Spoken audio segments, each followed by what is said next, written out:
Hello student, welcome to education the only weapon. तो आज की वीडियो में हम DTPSSB PRT के लिए पार्ट बी करने वाले हैं CDP, जिसमें कि हमने पिछली एक वीडियो हमने देखी है अभी, जिसमें कि हमने पढ़ा था साइकोलॉजी के बारे में।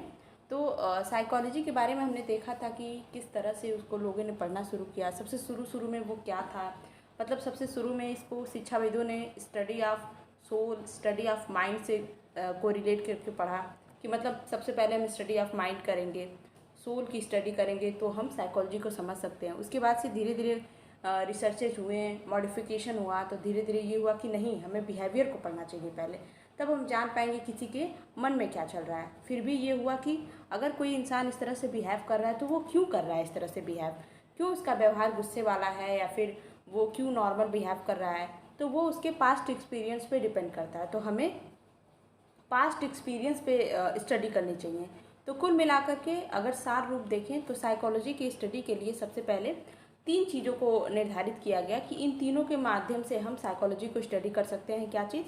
एक आपका माइंड, दूसरा आपका बिहेवियर और तीसरा आपका पास्ट एक्सपीरियंस। इन तीनों को साथ में लेकर के जो है साइकोलॉजी को हम पढ़ सकते हैं, डिफाइन कर सकते हैं और अच्छे से चीज़ों को समझ सकते हैं। फिर आज की वीडियो में हम ये देखने वाले हैं कि इसकी हिस्ट्री कैसे थी। ठीक है, क्या सिर्फ यही 3 चीज़ें करके हम साइकोलॉजी को समझ सकें, तो इसके बाद से इसका एजुकेशन में कैसे योगदान हो जाएगा, किस वजह से ये हमारे लिए इम्पॉर्टेंट है और क्यों हमारे सिलेबस में है।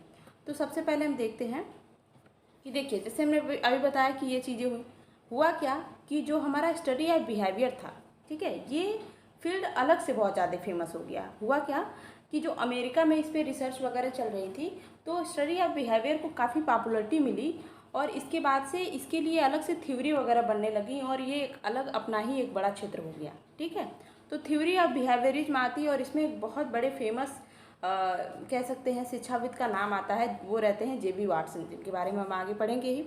और इनको जो है फादर ऑफ बिहेवियरिज्म यानी कि व्यवहारवाद का जनक भी कहा जाता है JB वाटसन को। ठीक है, व्यवहारवाद इतना ज़्यादा फेमस हुआ इस साइकोलॉजी की स्टडी में कि इसको फर्स्ट वेव ऑफ साइकोलॉजी में कंसीडर किया जाने लगा कि हमारा जो बिहेवियरिज्म है ये हमारा फर्स्ट वेव ऑफ साइकोलॉजी है या फिर फर्स्ट फोर्स ऑफ साइकोलॉजी है।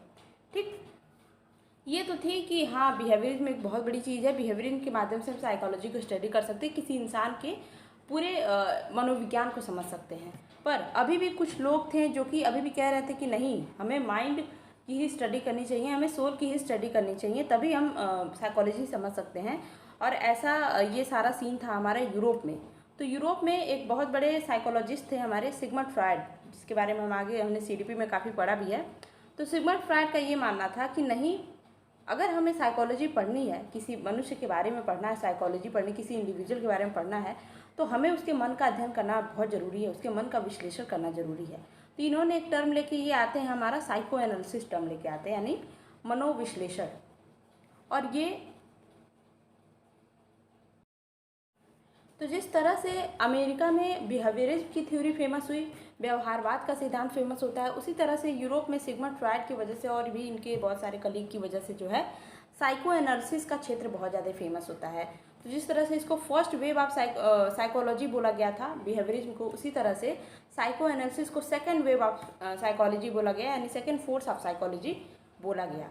ठीक है, ये बहुत ज़्यादा फेमस हुआ। ठीक, और जिस तरह से फादर ऑफ बिहेवियरिज्म कौन है, हमारे JB वाटसन है, उसी तरह से फादर ऑफ साइको एनालिसिस कौन है, इनके जनक माने जाते हैं सिगमंड फ्रॉयड। ठीक, अब ये सारी चीज़ें जो चल रही थी, उसके बाद से ये सारा सीन रहता है हमारा 1985 के आसपास का।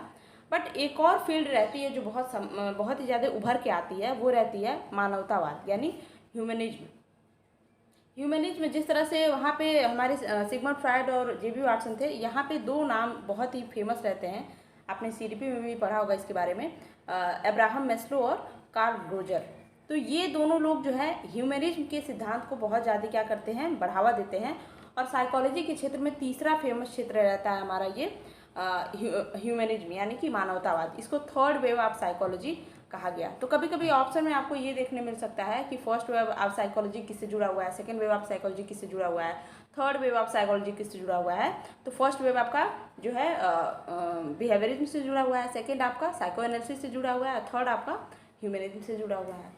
अब ये चीज़ें जो है ये हमारा कह सकते हैं कि 20वीं शताब्दी के टाइम की चीज़ें हैं सारी। इसके बाद से और भी ज़्यादा रिसर्चेज वगैरह होने लगी, चीज़ें आने लगी, नए नए साइकोलॉजिस्ट आने लगे, बहुत बड़े शिक्षाविद आने लगे अब धीरे धीरे, और चीज़ें एक तरह से मूव करने लगी जो है रचनात्मक चीज़ों पे। ठीक, एक बहुत बड़ा क्षेत्र निकल के आता है कंस्ट्रक्टिविज्म, यानी कि हम ठीक है मतलब हम किसी के चीज़ों का अध्ययन कर रहे हैं कि वो उसको वो अगर ऐसा काम कर रहा है तो उसके पास्ट एक्सपीरियंस ऐसे होंगे या फिर उसका ऐसा असर हुआ होगा उसके ऊपर, तो ये सारी चीज़ें। पर ये मानना था कि जो कर रहा है या जो उसकी नॉलेज है, अब ज्ञान की बात आ रही है, लेकिन वो उसके दिमाग में आई कैसे, वो नॉलेज डेवलप कैसे हुई होगी। ठीक, तो यहाँ पे अब डेवलपमेंट पे बातें होने लगी, कैसे निर्मित हुआ होगा उसके दिमाग में ये बात कि भाई ये कुत्ता है, इसके 4 पैर होते हैं, ये सारी चीज़ें उसके दिमाग में कैसे बैठी, उसकी मेमोरी कैसे काम कर रही है। तो ये सारी चीज़ें आने लगी और वहाँ पे ये बात आती है कंस्ट्रक्टिविज्म की, यानी कि संरचनावाद। संरचनावाद का मतलब होता है, अगर डेफिनेशन देखें इसको, तो ज्ञान का निर्माण मनुष्य खुद करता है अपने अनुभव के आधार पे।